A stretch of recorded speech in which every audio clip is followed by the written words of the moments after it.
Hello everyone, welcome back to banking techniques. मैंने पिछली भी एक वीडियो बनाई थी सिलोगिज्म के ऊपर, जो कि एक टेक्निकल इशू की वजह से पूरी मेरी ऑडियो करप्ट हो चुकी थी। मैंने 2 बार रिकॉर्ड किया, फिर भी साउंड अच्छी नहीं आ रही थी। तो अभी मैं फिर से रिकॉर्ड करने बैठ रहा हूँ। तो ये होगी मेरी थर्ड रिकॉर्डिंग। मैं सिलोगिज्म के ऐसे टॉपिक को लेने वाला हूँ जिसको लेकर सारे बैंकिंग एक्सपीरियंस काफी ज्यादा कंफ्यूज रहते हैं। वो है only a few and only वाला कंसेप्ट। क्योंकि कंफ्यूज होने का कारण भी है, आधे एजुकेटर्स फॉलो करते हैं एक अलग concept, let's suppose concept A, and आधे एजुकेटर्स फॉलो करते हैं कॉन्सेप्ट बी। एंड अगर आप कॉन्सेप्ट ए को फॉलो करते हो तो आपको अलग आंसर मिलने वाला है, एंड कॉन्सेप्ट बी के हिसाब से आपको अलग आंसर मिलने वाला है। बट एग्जाम में तो हमें एक ही आंसर टिक करना है, तो वो कौन सा आंसर होना चाहिए? तो कंफ्यूजन तो लाजमी है। तो चलिए इस वीडियो को शुरू करते हैं, देखते हैं इस कंफ्यूजन को कैसे तोड़ सकता हूं मैं।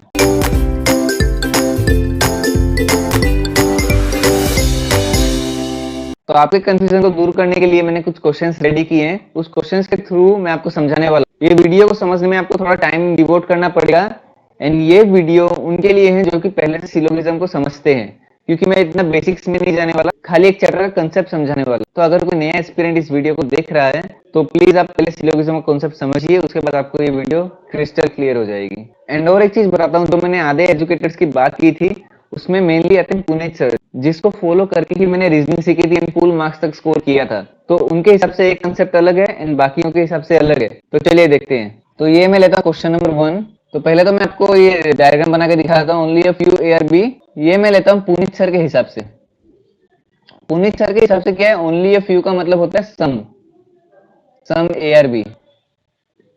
तो उस हिसाब से अगर देखूं तो only a few A are B मतलब some A are B and some B are not सी।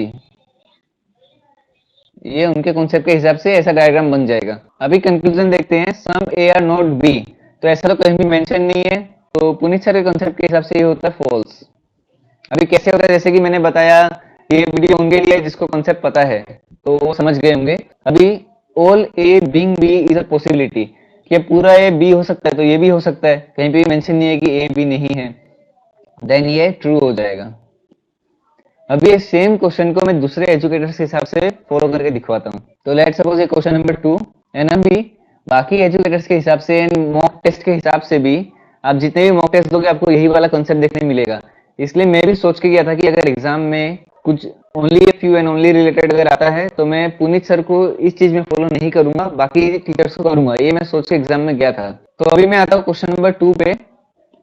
बाकी एजुकेटर्स के हिसाब से ओनली फ्यू का मतलब होता है सम प्लस सम नॉट। तो डायग्राम इसका बन जाता है some A are B and some A are not B. इसका मतलब ये होता है बाकी टीचर के हिसाब से, and some B are not C तो सेम रहेगा। तो अभी अगर इनको कंपेयर करें तो क्या होगा, देखिए some A are not B, तो इधर ऑलरेडी मेंशन है कि some A are not B, क्योंकि some plus some not, then ये ट्रू हो जाएगा। All A being B is a possibility, जब थोड़ा है ही नहीं तो पूरा हो नहीं सकता है, देन ये हो जाएगा फॉल्स। तो अगर मैं क्वेश्चन 1 को कंपेयर करूं, आप देख सकते हैं इधर फॉल्स एंड ट्रू आया है, एंड क्वेश्चन नंबर 2 में ट्रू एंड फॉल्स आया है। बट एग्जाम में हम लोग क्या करेंगे, अगर ऐसा क्वेश्चन आ जाता है तो हम लोग एग्जाम में पूरे कंफ्यूज हो जाएंगे। बट एग्जाम में आता क्या भी मैं वो आपको दिखाने वाला हूँ। चलते हैं क्वेश्चन नंबर 3 पर। क्वेश्चन नंबर 3 ये दिखाऊंगा मैं आपको पुनीत सर के हिसाब से। थोड़ा टाइम आपको लगेगा समझने में, लेकिन पूरा क्रिस्टल क्लियर हो जाएगा। Only a few are B मतलब some A are B and some B are not C.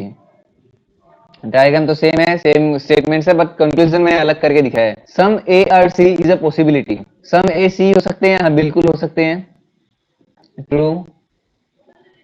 Some A are not C कहीं भी मेंशन नहीं है, तो ये हो जाएगा फॉल्स। अभी ये सेम क्वेश्चन को मैं बाकी टीचर्स के हिसाब से करके दिखता हूँ। क्वेश्चन नंबर 4, तो बाकी टीचर्स के हिसाब से क्या था, सम प्लस सम नॉट। तो only a few are B मतलब A some A are B, some A are not B, then some B are not C. ये बन गया हमारा स्टेटमेंट। अभी कंक्लूजन देखते हैं, some A are C is a possibility. तो इस केस में भी ये ट्रू है, and some A are not C ये तो हम डेफिनेट बोल ही नहीं सकते, तो ये फॉल्स है। तो अभी अगर क्वेश्चन 3 एंड 4 को कंपेयर करूं तो देखिए आप, ट्रू फॉल्स दोनों में हमें सेम मिला है, एंड एग्जाम में यही आता है। मीन्स आप जिसके कॉन्सेप्ट भी लगाओ, चाहे पुनीत सर का लगाओ चाहे अलग एजुकेटर्स के लगाओ, आप सेम कंक्लूजन पे पहुंचने वाले हो। एग्जामिनर भी जानता है कि बच्चे लोग इस टॉपिक पे कंफ्यूज है, इसलिए वो only a few and only देता तो है एग्जाम में, लेकिन इस तरीके से देता है कि आप दोनों के कंसेप्ट को लगा के एक ही आंसर पे पहुंचने वाले हो। जैसे कि आपने देखा, हर एक चीज डिपेंड करता है आपके कंक्लूजन पर, आपका कंक्लूजन किस हिसाब से पूछा जा रहा है। अगर मैं क्वेश्चन नंबर 1 और 2 की बात करूं तो आपको डिफरेंट आंसर्स मिलेंगे, लेकिन मैं अपने एक्सपीरियंस से बता रहा हूँ, मैंने एक साल हर एक एग्जाम दिए है, चाहे वो पीओ, क्लर्क, आरबीआई, एसबीआई, सब एग्जाम दिए है, तो सब में only a few and only था, वो हमें कंफ्यूज करने के लिए। लेकिन कंक्लूजन ऐसा दिया जाता है कि आप दोनों से सेम आंसर पे ही पहुंचोगे, तो आपको टेंशन लेने की जरूरत नहीं है। एंड अभी तक मेरे साथ ऐसा ही हुआ है, एंड आगे भी 100% ऐसा ही होने वाला है। तो आप बेफिक्र होकर जिसका भी कंसेप्ट फॉलो कर रहे हो करिए। एंड मैं पर्सनली बताऊं, क्योंकि हम लोग प्री एग्जाम से पहले कुछ तो सोच के जाएंगे ना कि हमें इसको फॉलो करना है इसको, तो मैंने भी सोचा था कि मैं इस चीज में पुनीत सर को फॉलो नहीं करूंगा, क्योंकि जितने भी बड़े बड़े मॉक टेस्ट है लाइक अड्डा 247, ओलिव बोर्ड, प्रैक्टिस मॉक, सब में ये चीज फॉलो करी जा रही थी, like some and some not वाली। तो मैंने भी सोचा था कि हो सकता है पुनीत सर इस चीज में गलत हो, इसलिए मैं सोच के गया था कि जब भी एग्जाम में आएगा तो मैं सम एंड सम नोट को फॉलो करूंगा। बट ऐसा कुछ हुआ ही नहीं, तो टेंशन की कोई बात नहीं है। अभी मैंने ओनली अ फ्यू का दिखाया, एंड सेम कंसेप्ट में ओनली के साथ आपको दिखाने वाला हूँ 4 क्वेश्चन लेके। तो चलिए देखते हैं। अभी ये only A are B Puneet sir के हिसाब से ऑल बी आर सी हो जाता है, ऑल बी आर ए हो जाएगा, एंड सम ए आर सी। अभी कंक्लूजन देखते हैं। Some B are C is a possibility, बिल्कुल true. Some B can be C, ये तो सेम ही है, कंक्लूजन 1 एंड 2 हो सकते हैं, ट्रू।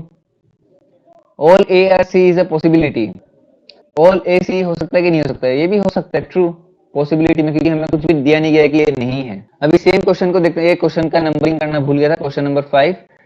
अभी सेम क्वेश्चन को देखता हूँ दूसरे सर के हिसाब से। तो उनके हिसाब से क्या आता है, ऑल बी आर ए तो होता है, बट ये बी जो है ये टच भी नोट हो जाता है, ये किसी और के साथ नहीं जा पाएगा। तो अभी दिखाता हूँ क्या मतलब है उसका। सम ए आर सी इतना हो गया। अभी some B are C is a possibility, तो ये इस केस में हो जाएगा फॉल्स बाकी टीचर के हिसाब से, क्योंकि बी खाली अभी ए का हो चुका है, वो किसी और के साथ जाएगा ही नहीं, वो अपनी पूरी जिद पे अड़ गया है, मतलब उस टाइप का कंसेप्ट है ये। Some B can be C, नहीं नहीं हो सकता, क्योंकि बी खाली ए का ही है। All A are C is a possibility, क्या पूरा ए सी हो सकता है, नहीं, क्योंकि ए का सम पार्ट बी है एंड बी तो सी में जाएगा नहीं, तो ये भी फॉल्स।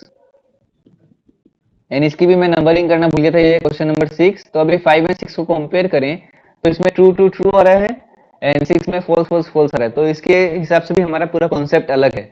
बट अभी 7 एंड 8 क्वेश्चन नंबर को देखेंगे। ये है क्वेश्चन नंबर 7 पुनीत सर के हिसाब से। ओनली ए आर बी मतलब all B are A and some A are C. तो सम बी आर सी ये तो हमें मेंशन नहीं है, नहीं भी हो सकता है, तो ये फॉल्स डेफिनेट, क्योंकि हम नहीं बता सकते। All C are A is a possibility, या बिल्कुल पॉसिबिलिटी है, क्योंकि ना तो हमने कहीं बोला नहीं गया है, सॉरी ट्रू। अभी देखते हैं क्वेश्चन नंबर 8, सेम क्वेश्चन को दूसरे टीचर के हिसाब से। तो ऑल बी आर ए ये तो ठीक है, बट बी हो गया टच मी नॉट, ये किसी के साथ नहीं मिलेगा। Some A are C, diagram तो सेम है। Then some B are C, तो ये हो गया आपका false. And all C are A is a possibility, तो ये तो आपका ट्रू है, क्योंकि पॉसिबिलिटी है, सब सी तो इधर आ सकता है, ए के पार्ट में आ सकता है। सपोज इधर इधर पूरा सी आ गया है, आ सकता है, बस इसको बी को टच नहीं करना है, सेकंड कॉन्सेप्ट के हिसाब से भी। तो इससे आपको क्या देखने मिल रहा है, अभी आप 7 एंड 8 को कंपेयर करोगे तब भी आपको दोनों फॉल्स एंड ट्रू वाला आंसर मिलेगा। तो 3 एंड 4 एंड 7 एंड 8 एग्जाम में इसी तरीके से क्वेश्चन फ्रेम होते हैं कि आप सेम कंक्लूजन पे पहुंचो। 1 एंड 2 एंड 5 एंड 6 आपको देखने नहीं मिलेंगे एग्जाम में, तो आप बिल्कुल निश्चित होकर जाइए। ये मैंने काफी ज्यादा एनालिसिस किया था, उसके बाद मैं आपको बता रहा हूँ। मुझे नहीं लगता कि पूरे यूट्यूब में किसी ने इतनी अच्छे से समझाया होगा। आई होप कि मैंने आपके सारे डाउट ले लिए हैं सिलोगिज्म से related, only a few and only वाला कंसेप्ट, क्यों अलग होता है, किस लिए होता है, क्या फॉलो करना चाहिए, या एग्जाम में किस टाइप के आते हैं, हमें फॉलो करने की जरूरत पड़ेगी भी या नहीं, सब मैंने बता दिया है। एंड मैं क्या सोच के गया था कि मैं फॉलो करूंगा, एंड एग्जाम में क्या हुआ। तो आई होप कि मैंने सब चीज अच्छे से क्लियरली क्रिस्टल क्लियर को बता दिया है। तो आप निश्चिंत होकर जाइए exam center and rock the exam. So if you like the video please share and subscribe the channel, and see you in the next video. Bye bye.